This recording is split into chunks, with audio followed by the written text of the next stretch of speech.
natar gaixoez egin zitekeen galdetu zien jakintzuei eta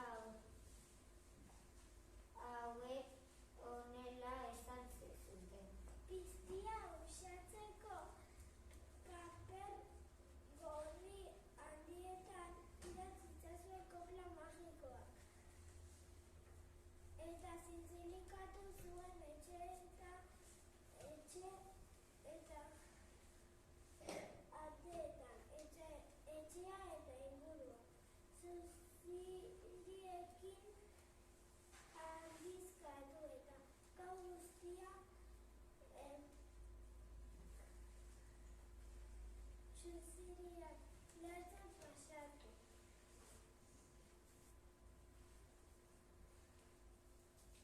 Nien piztia hiru gauzari baitie beldur. Kolore gorriari, argiari eta zaratari. Jakintzuek aginduta bezalaxe egin zuten txinatarrek.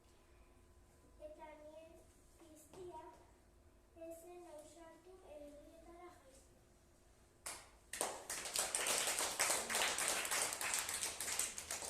Bigarren taldea dator. Igarkizunak kontatuko dizkizue. Jon, Aroa, Noa eta Jur dira. Igarkizunak kontatuko dizkizue. Ea asmatza dakazuten.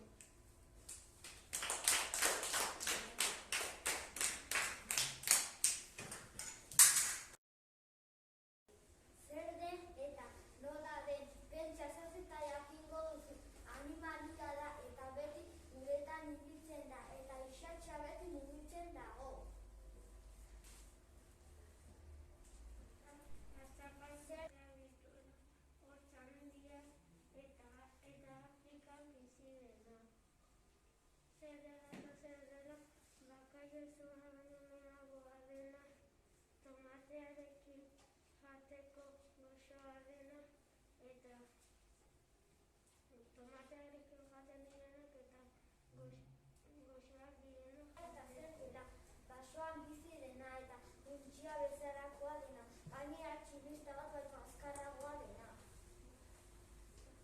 Nik esan eta zuk entzun, pentsatu eta erantzun. Basatia da eta belar jalea, ile leguna dauka. Zer dela eta zer dela, bakaio zura baino lehenagoa dena, nire gustukoena eta denetan bakarrik aurkitu daitezkeena.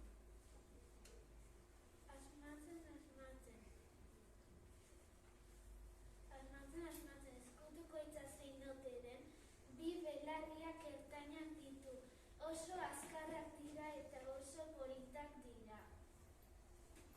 Nik esan eta zuk entzun, pentsatu eta erantzun.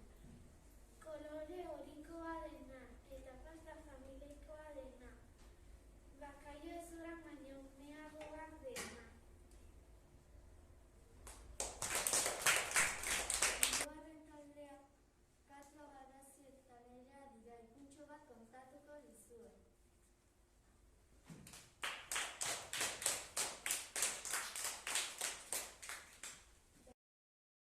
Ematean hasi zentzun zu kontatzen tigre batek eta azeri batek topo egin zutela basoan. Tigrea goze zen eta azeria jatea pentsatu zuen. Azeriak asmatu zuen tigrearen asmoa eta esan zuen. Ni ezin nauzu zeruko jainkoa animalia guztien nagusi izendatu nautenik. Tigreak ezinezkoari begiratu zion. Azeriak zalantza ikusi zuen tigrearen begietan eta esan zuen. Ez alidazu sinisten ba, berehala frogatuko dizu. Ara, paseo bat emango dugu basoan zehar. Zuek etorri diren atzetik eta begiratu zer gertatzen den animaliekin ni ikusten nautena. Ikusiko duzu nola denak lasterka alde egiten dute. eta badakizu jainkoak larretik ordaintzen dietela bere nahiaren kontra jarduten dutenek. Tigreak amete eman zuen eta azeriaren atzetik abiatu zen. Animali guztiak lasterka hasten ziren haiek ikusi orduko. Tigreak uste zuen azeriagatik zela, baina ez zen egia noski. Tigreagandik ihesi joaten ziren animali guztiak. Orain sinisten al didazu? Galdetu zion azeriak tigreari. Tigreak baietz erantzun zuen buruarekin. Erabat sinetsi bai zuen azeria zela animali guztien nagusia eta aurrera abiatu zuen azeria bake-bakean utzita.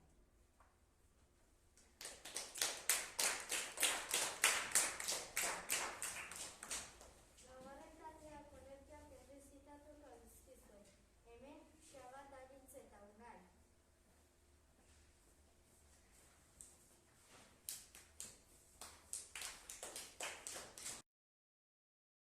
Ziri, zara, ziri. Adarra jotzen niri. Ziri, zara, ziri. San, zoaz hemendik azkar. Txin-txin, txan-txan, txanelan. Txan-txan, txan-txan, gu berriz hemen. Txin-txin, txin-txin, ederki elkarrekin. Txin-txin, txan-txan, ez dagoena hor konpon. Txon-txon, txon-txon, dena garbi eta txukun. Txio, txio, txioka, txoriak dabiltza saltoka. Tirikitauki, tirikitauki, egua eduki.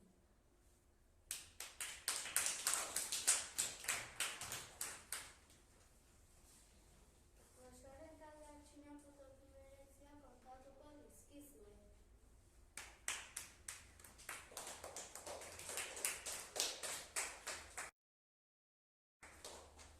Hiri debekatua. Hiri debekatua Txinako enperadore-enperatzaien eta haien familiaren bizilekua izan da. Bai eta gobernuaren zeremonia eta politika arloka erdigunea ere, ia 500 urte. Ikuskizunak, txotxongiloak. Historiak txotxongiloekin kontatzen dituzte. Txinatar itzalak. Kartoiarekin figurak egiten dituzte, oial bat argiarekin jartzen dute eta figurekin itzalak egiten dituzte historia desberdinak kontatuz. Akrobaziak. Oreka eta mugimendua lantzen duten ekintzak dira. Salto, kulunkatu, bueltak eman, salto mortalak, bizikletarekin, patinetearekin.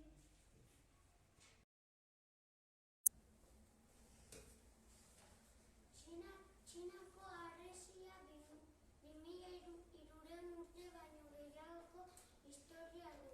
2188 kilometroak ditu. Eraikita izan zen eremu desberdinengatik. Estatu eta dinastia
Loratarrentzat lorategiaren asteak idazmenaren edo poesiaren bezainbesteko garrantzia du. Lorataritzat erabiltzeaz gain bere etxe edo jolastokietan erabiltzen dute. Toki magiko bat izango balitz bezalaxe.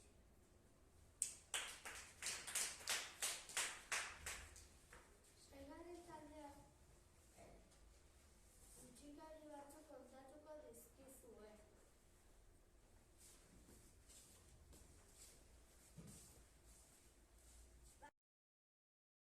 Zenekiten, txinera izan daiteke hizkuntza gehien hitz egiten dena munduan. Biztanle kopuruarekin, baina zalantzarik gabe ikasten ikasteko zailenetakoa da. Zenekiten Txinako arna jostarretzak erabiltzen ditula soldadu helburua ez nakurtzeko? Zenekiten Txinako biztanleen 90%